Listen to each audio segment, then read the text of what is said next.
নমস্কাৰ আপোনালোকক স্বাগতম জনাইছোঁ আজিৰ ভিডিঅ'টোলৈ। আজি আকৌ আপোনালোকৰ বাবে কেইটামান অতি গুৰুত্বপূৰ্ণ জেনেৰেল নলেজৰ MCQ লৈ আহিছোঁ। এই কুৱেশ্যন এনচাৰসমূহ আগন্তুক হ'বলগীয়া যি ADRE থাৰ্ড গ্ৰেড আৰু ফ'ৰ্থ গ্ৰেডৰ পৰীক্ষা আৰু লগতে অসম পুলিচৰ আৰু লগতে অসমৰ যিকোনো গভাৰ্ণমেণ্ট জব বা অসমৰ যিকোনো এণ্ট্ৰেন্স এক্সামৰ বাবে অতি দৰকাৰী এইসমূহ প্ৰশ্নই বাৰে বাৰে আহি থাকে। সেই প্ৰশ্নসমূহ আমি আপোনালোকৰ বাবে লৈ আহিছোঁ আৰু এইখিনি প্ৰশ্নৰ উপৰিও আৰু বহুতো প্ৰশ্নৰ উত্তৰ আমাৰ চেনেলত দিয়া আছে। প্ৰিভিয়াছ ইয়েৰ পেপাৰকে ধৰি বিভিন্ন ধৰণৰ প্ৰশ্নৰ উত্তৰ দিয়া আছে, আপোনালোকে সেইখিনিও চাব পাৰে। প্ৰায় 2000ৰ ওচৰে পাজৰে আমাৰ চেনেলত MCQ ভিডিঅ' দিয়া আছে, জেনেৰেল নলেজৰ ভিডিঅ' দিয়া আছে। আপোনালোকে সেইসমূহ প্লে লিষ্টত গৈ সেইখিনি চাব পাৰে। এইখিনিতে এটা অনুৰোধ আপোনালোকলৈ, আপোনালোকৰ যিখিনিয়ে আমাৰ চেনেলটোত নতুনকৈ আহিছে তেওঁলোকে আমাৰ চেনেলটো এতিয়াই ছাবস্ক্ৰাইব কৰি দিব নাপাহৰিব, কিয়নো আমাৰ চেনেলত বিভিন্ন চাকৰি সম্বন্ধীয় কথা বাৰ্তাবিলাকেই দি থকা হয়, লগতে প্ৰশ্ন উত্তৰ লগতে বিভিন্ন ধৰণৰ আলোচনা কৰা হয়। সেয়েহে আজিয়ে ছাবস্ক্ৰাইব কৰি দিব, লগতে আপোনালোকৰ ভাইটি ভণ্টি বন্ধু বান্ধৱীসকলকো শ্বেয়াৰ কৰি দিবলৈ নাপাহৰিব। আহকচোন আজিৰ ভিডিঅ'টোৰ প্ৰশ্নকেইটা আলোচনা কৰিবলৈ আগবাঢ়োঁ। আগৰ ভিডিঅ'টোত আমি আপোনালোকৰ বাবে এটা প্ৰশ্ন দিছিলোঁ। সেই প্ৰশ্নটোৰ হৈছে অসমৰ বুৰঞ্জীত কাক নকল আহোম আখ্যা দিয়া হয়, কাক জলম বঁটা দিয়া হৈছিলে? সেই প্ৰশ্নটোৰ উত্তৰ হৈছে কীৰ্তিচন্দ্ৰ বৰবৰুৱা। অসমৰ বুৰঞ্জীত নকল আহোম আখ্যা দিয়া হয় কীৰ্তিচন্দ্ৰ বৰবৰুৱাক আৰু তেওঁক জলম বঁটা দিয়া হৈছিলে। আজিৰ খণ্ডটিৰ প্ৰথম প্ৰশ্নটো হৈছে আৰক্ষী প্ৰশিক্ষণ মহাবিদ্যালয় অসমৰ কোন ঠাইত আছে?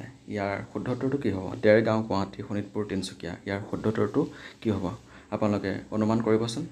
ইয়াৰ শুদ্ধ উত্তৰটো হৈছে দেৰগাঁও। আৰক্ষী প্ৰশিক্ষণ মহাবিদ্যালয় অসমৰ দেৰগাঁৱত আছে। নেক্সট প্ৰশ্নটোলৈ আমি আগবাঢ়িছোঁ। এতিয়া নেক্সট প্ৰশ্নটো হ'ল ভাৰতৰ প্ৰাচীনতম শোধানাগাৰ নাগাপট্টনম শোধানাগাৰ, নুমলীগড় শোধানাগাৰ, মেংগালোৰ শোধানাগাৰ, ডিগবৈ শোধানাগাৰ।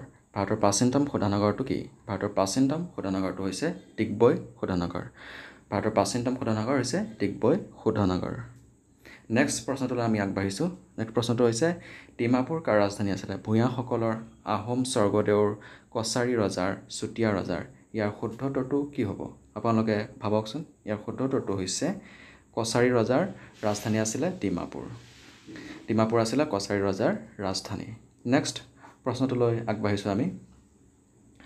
2023 চনৰ 12 মে'ত আজেৰবাইজানৰ বাকুত অনুষ্ঠিত ISSF শ্বুটিং বিশ্বকাপত অসমৰ হৃদয় হাজৰিকাই কি পদক লাভ কৰিছিলে? ইয়াৰ শুদ্ধ উত্তৰটো হৈছে চিলভাৰ পদক লাভ কৰিছিলে, ৰূপৰ পদক লাভ কৰিছিলে। নেক্সট প্ৰশ্নটো হৈছে অসম সাহিত্য সভাৰ প্ৰথম অধিৱেশন অনুষ্ঠিত হৈছিল 26 ডিচেম্বৰ 1917, 25 ডিচেম্বৰ 1917, 12 নৱেম্বৰ 1917 আৰু 29 অক্টোবৰ 1917। ইয়াৰ শুদ্ধ উত্তৰটো হৈছে 26 ডিচেম্বৰ 1917ত অসম সাহিত্য সভাৰ প্ৰথম অধিৱেশন অনুষ্ঠিত হৈছিলে। 26 ডিচেম্বৰ 1917ত প্ৰথম অধিৱেশন অনুষ্ঠিত হৈছিলে। শংকৰদেৱ কলাক্ষেত্ৰ ক'ত অৱস্থিত? শিৱসাগৰ, বৰপেটা, দেৰগাঁও, গুৱাহাটী। ইয়াৰ শুদ্ধ উত্তৰটো কি হ'ব? ইয়াৰ শুদ্ধ উত্তৰটো হৈছে গুৱাহাটীত শংকৰদেৱ কলাক্ষেত্ৰ অৱস্থিত। শ্ৰীমন্ত শংকৰদেৱ কলাক্ষেত্ৰ গুৱাহাটীত অৱস্থিত। নেক্সট প্ৰশ্নটোলৈ আমি আগবাঢ়িছোঁ। নেক্সট প্ৰশ্নটো হৈছে অসমত প্ৰথম খনিজ তেলৰ খনন কাৰ্য আৰম্ভ কিমান চনত হৈছিলে? 1866 চনত, 1993 চনত, 1889 চনত আৰু 1909 চনত। ইয়াৰ শুদ্ধ উত্তৰটো হৈছে 1889 চনত অসমত প্ৰথম খনিজ তেলৰ খনন কাৰ্য আৰম্ভ হৈছিলে। নেক্সট প্ৰশ্নটোলৈ আমি আগবাঢ়িছোঁ। নেক্সট প্ৰশ্নটো হৈছে আয়ুৰ্বেদ মহাবিদ্যালয় অসমৰ কোন ঠাইত আছে? গুৱাহাটীত, ওদালগুৰি, যোৰহাট, শ্বিলং। ইয়াৰ শুদ্ধ উত্তৰটো হৈছে আয়ুৰ্বেদ মহাবিদ্যালয় অসমৰ গুৱাহাটীত আছে। আয়ুৰ্বেদ মহাবিদ্যালয় অসমৰ গুৱাহাটীত আছে। আমি এতিয়া আকৌ নেক্সট প্ৰশ্নটোলৈ আগবাঢ়িছোঁ। নেক্সট প্ৰশ্নটো হৈছে অসমৰ কোনখন জিলা সৰ্বপ্ৰথম ধঁপাত নিষিদ্ধ হিচাপে ঘোষণা কৰা হৈছিলে? ধঁপাত নিষিদ্ধ জিলা কোনখন অসমৰ? ইয়াৰ শুদ্ধ উত্তৰটো কি হ'ব? ইয়াৰ শুদ্ধ উত্তৰটো হৈছে যোৰহাট জিলা হৈছে অসমৰ ধঁপাত নিষিদ্ধ জিলা। অসমৰ যোৰহাট জিলাক ধঁপাত নিষিদ্ধ জিলা হিচাপে ঘোষণা কৰা হৈছিলে। নেক্সট প্ৰশ্নটো হৈছে ধোদৰ আলি কোনে নিৰ্মাণ কৰোৱাইছিল? ধোদৰ আলি কোনে নিৰ্মাণ কৰাইছিল? হু বিল্ড ধোদৰ আলি? ইয়াৰ শুদ্ধ উত্তৰটো কি হ'ব? ইয়াৰ শুদ্ধ উত্তৰটো হৈছে গদাধৰ সিংহই ধোদৰ আলি নিৰ্মাণ কৰোৱাইছিল। গদাধৰ সিংহই ধোদৰ আলি নিৰ্মাণ কৰোৱাইছিল। নেক্সট প্ৰশ্নটো হৈছে অসম চৰকাৰে গঠন কৰা বিশেষ মহিলা কামাণ্ডো বাহিনী হৈছে বীৰংগনা, নিৰ্ভয়া, স্ত্ৰীবল, নাৰী শক্তি। কি হ'ব ইয়াৰ শুদ্ধটোতো কি হ'ব? বীৰংগনা হৈছে অসম চৰকাৰে গঠন কৰা বিশেষ মহিলা কামাণ্ডো বাহিনী। বীৰংগনা হৈছে অসম চৰকাৰে গঠন কৰা বিশেষ মহিলা কামাণ্ডো বাহিনী। কোন চনত অসমত বনৰীয়া চাহ গছ আৱিষ্কৃত হৈছিলে? 1856 চনত, 1823 চনত, 1831 চনত, 1836 চনত। ইয়াৰ শুদ্ধটোতো কি হ'ব? ইয়াৰ শুদ্ধটোতো হৈছে 1823 চনত অসমত বনৰীয়া চাহ আৱিষ্কৃত হৈছিলে। আমি এতিয়া নেক্সট প্ৰশ্নটোলৈ আগবাঢ়িছোঁ। ভাৰতৰ প্ৰথম অসমীয়া ৰাষ্ট্ৰপতি কোন আছিলে? ভি গিৰি, ফখৰুদ্দিন আলী আহমেদ, জ্ঞানী জাইল সিং, ডক্টৰ জাকিৰ হুছেইন।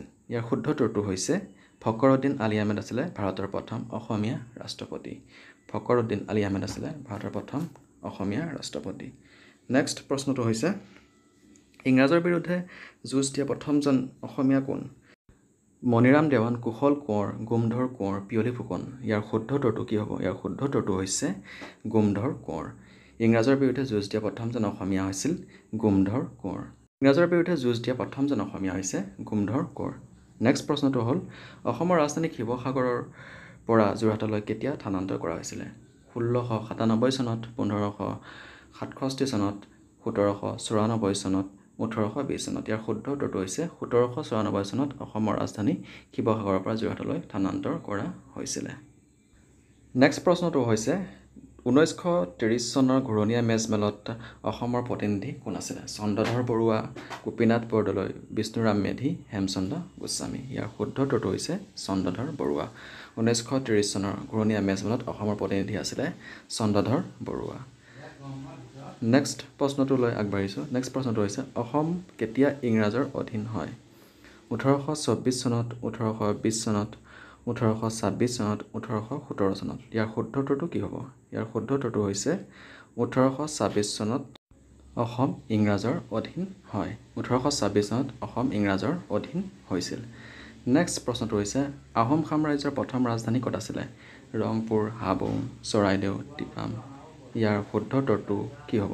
ইয়াৰ শুদ্ধটোতো হৈছে আহোম সাম্ৰাজ্যৰ প্ৰথম ৰাজধানী চৰাইদেউত আছিল। আহোম সাম্ৰাজ্যৰ প্ৰথম ৰাজধানী চৰাইদেউত আছিল। নেক্সট প্ৰশ্নটোলৈ আমি আগবাঢ়িছোঁ। নেক্সট প্ৰশ্নটো অসমৰ কোনে বিখ্যাত দাণ্ডি যাত্ৰাত ভাগ লৈছিলে? ইয়াৰ শুদ্ধটোতো কি হ'ব? লীলাধৰ বৰুৱা, নবীন চন্দ্ৰ বৰদলৈ, তৰুণ ৰাম ফুকন, কুলধৰ চলিহা। কি হ'ব? ইয়াৰ শুদ্ধটোতো হৈছে লীলাধৰ বৰুৱা। অসমৰ পৰা দাণ্ডি যাত্ৰাত লীলাধৰ বৰুৱাই যে ভাগ লৈছিলে এইটো কথা মনত ৰখাৰ এটা টিপছ আছে। সেইটো হৈছে লীলাধৰ যিটো নাম সেই নামটোৰ প্ৰথম লেটাৰটো হৈছে ল আৰু দাণ্ডিৰ যিটো প্ৰথম লেটাৰ সেইটো হৈছে দ। আৰু ল আৰু দ এই আখৰকেইটা প্ৰায় ওচৰা ওচৰি আছে বুলি ক'ব পাৰি। সেয়েহে লীলাধৰ দাণ্ডি যাত্ৰাত অংশগ্ৰহণ কৰিছিল বুলি আপোনালোকে ধৰিব পাৰে। আৰু এইটোৰ ক্ষেত্ৰত যিটো ঘূৰণীয়া মেজমেল চন্দ্ৰধৰ বৰুৱা সেইটো কনফিউজন হোৱা দেখা যায়। সেয়েহে ঘূৰণীয়া মেজমেলত চন্দ্ৰধৰ বৰুৱা বুলি আপোনালোকে ধৰিব পাৰে। সেইটো টিপছ আপোনালোকে লগালে মনত ৰাখিবলৈ বিশেষ সহজ হ'ব। এনেকুৱা ধৰণৰ টিপছবোৰ পাই থাকিবলৈ আমাৰ ভিডিঅ'সমূহ চাই থাকিব আপোনালোকে আৰু আমি বিভিন্ন ধৰণৰ মনত ৰখাৰ কৌশল আপোনালোকক দি থাকিম। এতিয়া আহিছোঁ নেক্সট প্ৰশ্নটোলৈ। বদন চন্দ্ৰ বৰফুকনক কোনে হত্যা কৰিছিলে? গোমধৰ কোঁৱৰ, ভূটাই ডেকা, ৰূপসিং চুবেদাৰ, মাধৱ তামুলী। ইয়াৰ শুদ্ধটোতো কি হ'ব?